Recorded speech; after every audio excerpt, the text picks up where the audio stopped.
All right, welcome back to the Sooner Surge. As today we are here uh, with a special guest, Jeremie Poplin with 1170 The Blitz and the sideline reporter, University of Tulsa.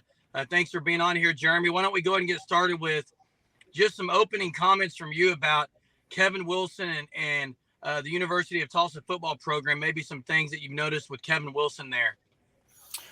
The one thing that I've noticed is that I think he's trying to increase, and we've heard him say this multiple times in a variety of different ways. I think he's trying to increase the level of toughness.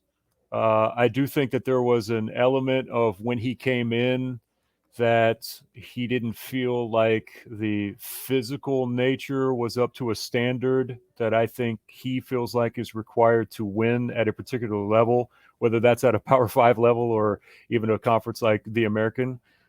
So he has come in and kind of set the tone early on. You've had multiple players say that, even the transfer players, whether it's from Oklahoma State, whether it's been from Washington State or Virginia Tech, say that this has been one of the more physical camps that they've ever went through, and he did not take it lightly on them in terms of contact and drills. He's he's pretty he's a big practice guy, and the things that you will notice, and even as you get into game week, um, there's not much of an emphasis like on Fridays and Saturdays. He wants their mind clear, but Tuesdays and Wednesdays, like, he's going to get after them through the practice week, and he did that through fall camp as well. So I do think that there's a level of toughness that he's trying to instill, and I also think that there's also a level of details. He's pretty big on details, and he is not going to leave any stone unturned. I think it's been impressive what he's done so far, and the big thing to me is buy-in.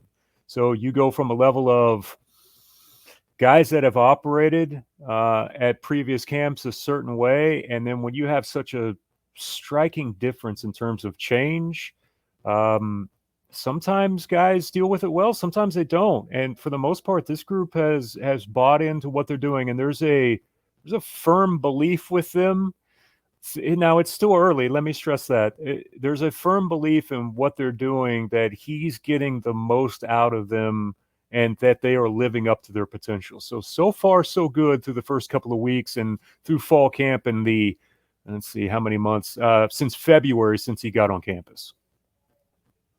Yeah, Kevin Wilson, Brent Venables obviously coached together at Oklahoma. So can you kind of talk about that matchup we have this week and the Kevin Wilson offense going against Brent Venables defense at Oklahoma? You know, it's funny, during Kevin's press conference yesterday, he was talking about those battles that they would have back in the day, and Venables had even mentioned it yesterday.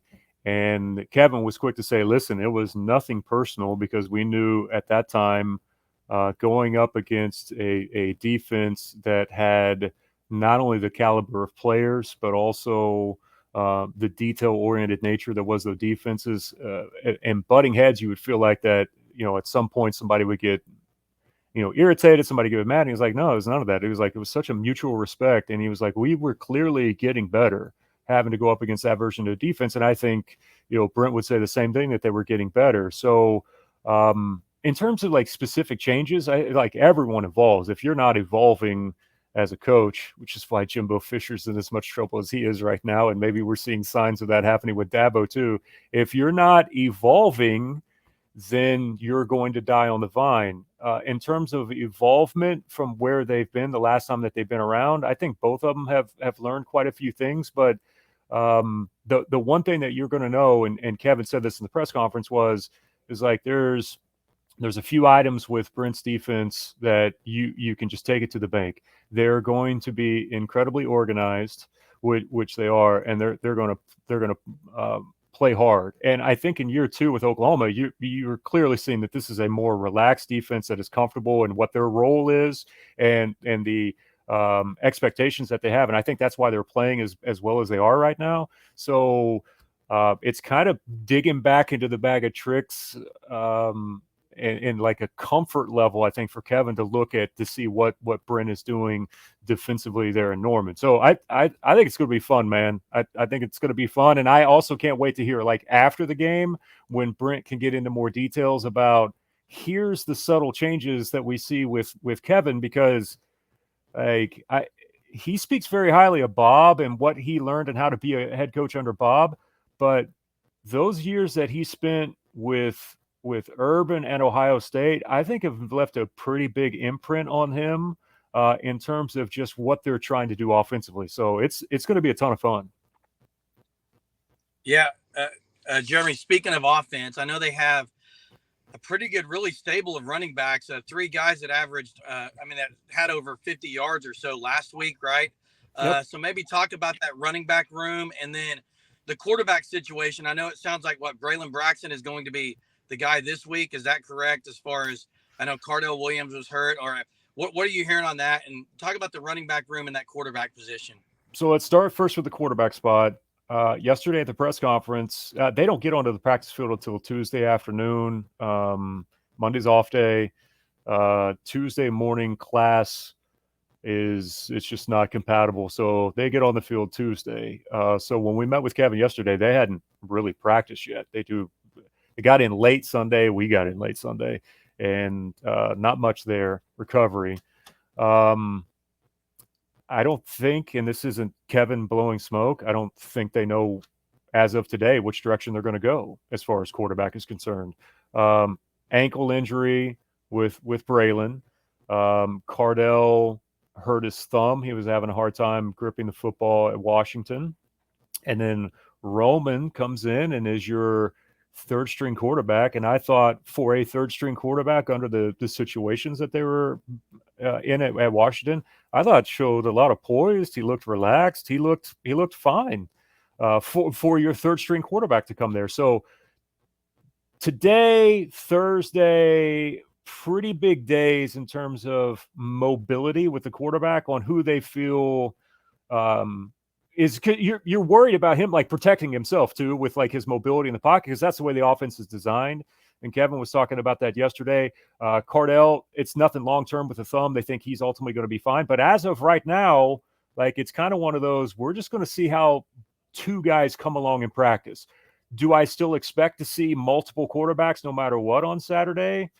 As of right now, yes. I just don't know what combination that those 2 are going to be. And to the running backs question, it is one of the deepest rooms that they have on the team, in my opinion. They feel comfortable with all of them. There's Jalen Ford, who typically starts off these games. He runs hard. He is a guy that is low to the ground, physical runner, not afraid to stick his nose in. He's going to give out and try to give out some punishment, but also has the ability to really break free if he gets a chance. The other one is Bill Jackson. They love Bill Jackson, little bowling ball, very physical runner. And then the other one is Anthony Watkins.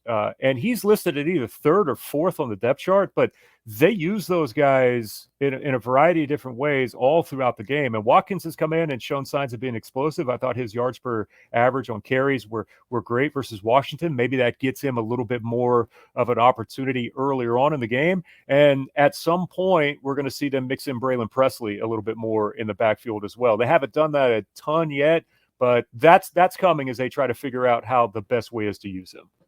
Yeah, you mentioned Braylon Presley. That's a guy that, from the sounds of it, he wanted the OU offer. It never really happened. Out of high school, goes to Oklahoma State. That didn't really work out after the first year, now at Tulsa. So do you expect a big game for him as he's going against OU this week? Yeah, I don't even know if like to say big game because I do still think Kevin Wilson says this all the time. It's a developmental program, and I think everyone in year 1 is trying to figure out what the best way is to utilize and where a lot of the talent is. He's an incredibly talented kid. He did last week against Washington.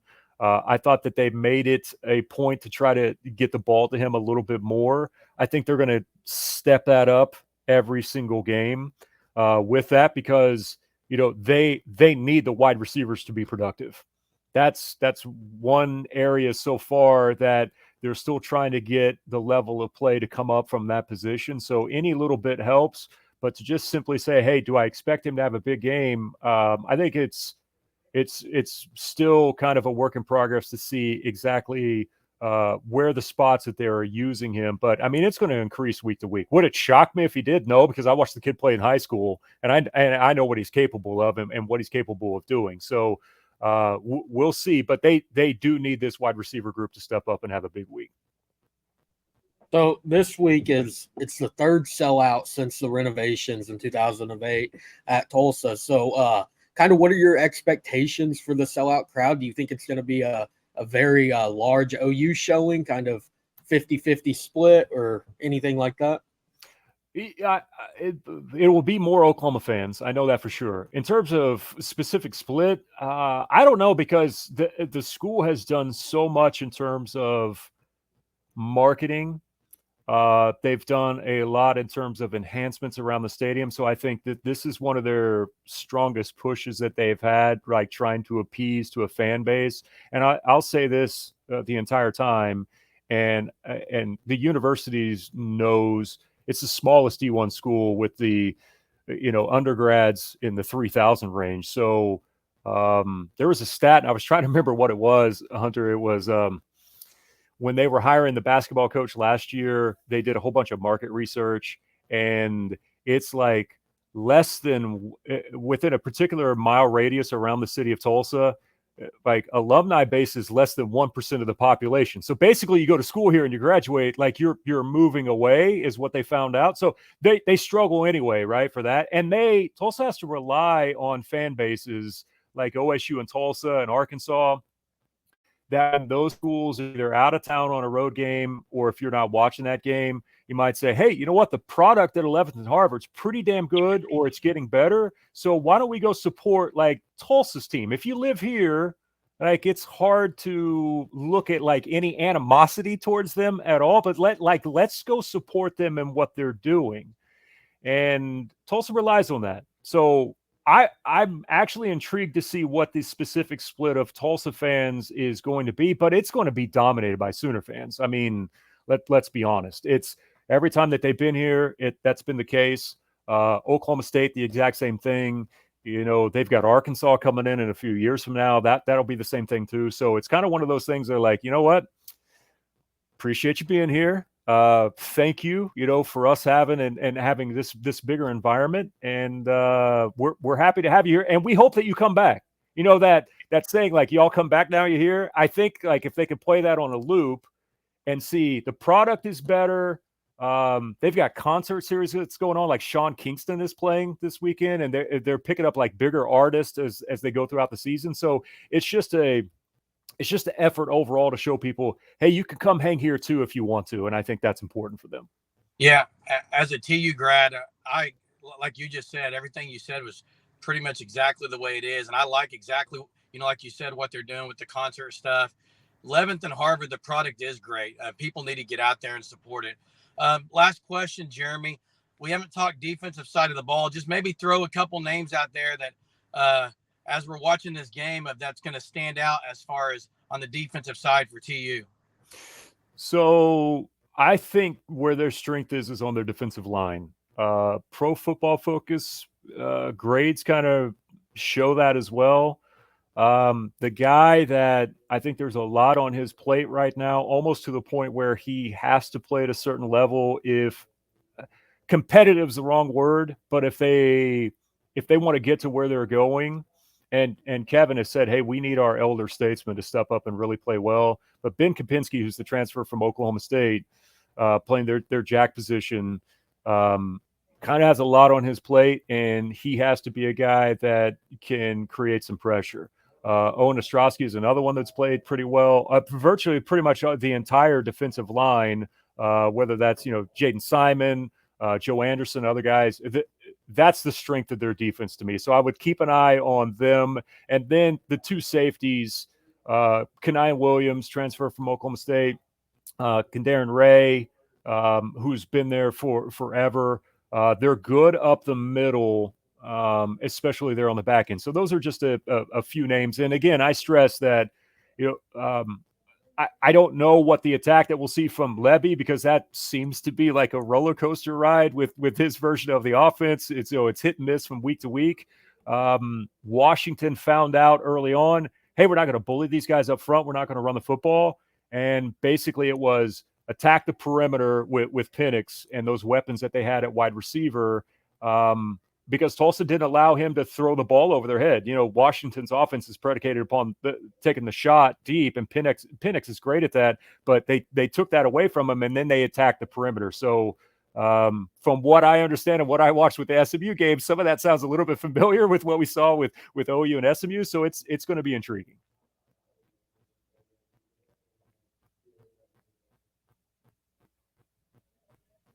Yeah, really appreciate you taking the time to join. Taking the time to join us today, kind of preview this matchup. I know I'm really excited to come back home to the Tulsa area for the game. Always love going to TU, like you mentioned. Obviously not a TU fan or alum, but getting to go there. It's going to be a fun matchup, one that I hope kind of continues over the few years as conference realignment continues to move. Yeah, man, it'll be fun. I know Josie enjoys playing here. I think it's beneficial for both schools. And conference realignment, man, you never know what's going to happen. And I know everyone's excited for big-time matchups, but there's still a certain element of the regional aspect as well that I think is important in college football. And hopefully on top of what's already in the future, that they can still find a way to continue to make stuff like this happen. Yeah. Well, thanks again for joining us. Appreciate you taking the time out of your busy day to make time for us, Sooner Surge. Yeah, man. Appreciate you guys. Have a great week. You too.